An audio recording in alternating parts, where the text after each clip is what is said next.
The Battle of Marathon, the Persian Empire versus the Greek city-states, particularly Athens. The Greeks have one major advantage, the first being the hoplite soldier. The hoplite soldier carries a spear, has an oaken shield, he wears an intimidating helmet which covers most of his face, and shin guards known as greaves. A group of hoplites in formation is known as the phalanx. This is another major advantage the Greeks have. It's the way they form together is one man protects the man to his right with his shield, and their long spears pointed forward, thrusting at the enemy before the enemy can get close enough to inflict any injury upon them. The major weapon the Persians would have is the large size of their army. We can see here from the map that Persia is quite huge the Persian Empire is quite huge compared with Greece, and considering that it's mainly just Greeks from one city, that being Athens, the odds are really not stacked in favor of the Greeks.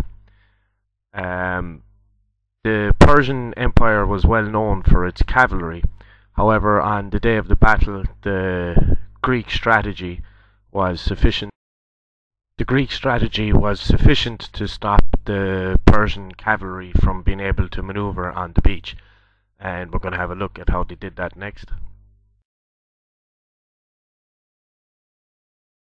Okay, in the picture we can see the Bay of Marathon. As the Persian fleet arrives, they find the Greeks waiting for them above in the hills. The Persians are quite confident as they disembark from their ships because they know they outnumber the Greeks by about 10 to 1. For about 4 days, the armies face each other off without actually engaging in battle.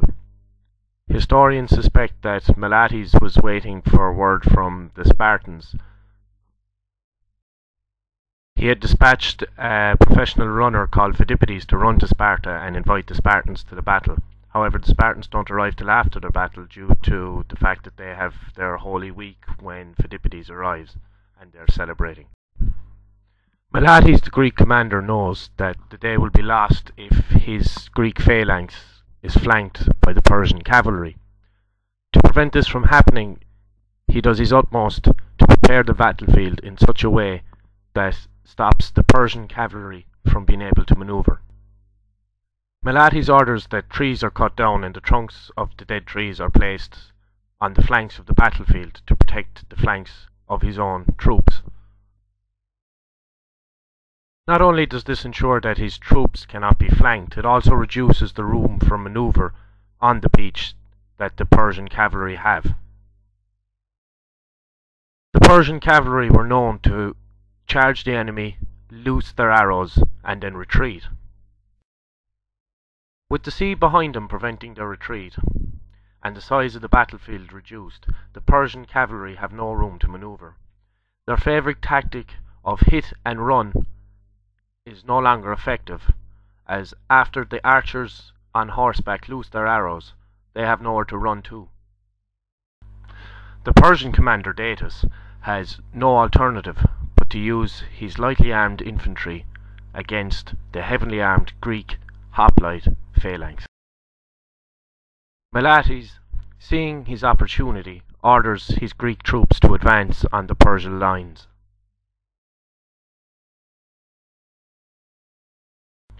The archers of the Persian infantry fire upon the advancing phalanx.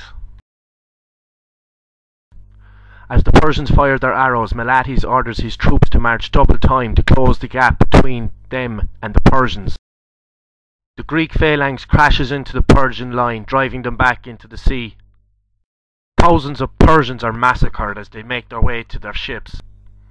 "Nike, Nike," the Greeks cry, "they've won the day." However, the danger has not passed, as the escaping Persian ships sail to Athens The Athenians in the city do not know that their warriors have been victorious in Marathon. They may surrender the city if they think their soldiers have lost the battle. Melates, being aware of this, once again dispatches the professional runner Phidippides to run the 24-mile distance from Marathon to Athens. He must race against the Persian ships and arrive before them to inform the citizens of the city that their soldiers have been victorious at the Bay of Marathon. Phidippides arrives before the Persian ships and the city is saved. And that is the story of the first marathon.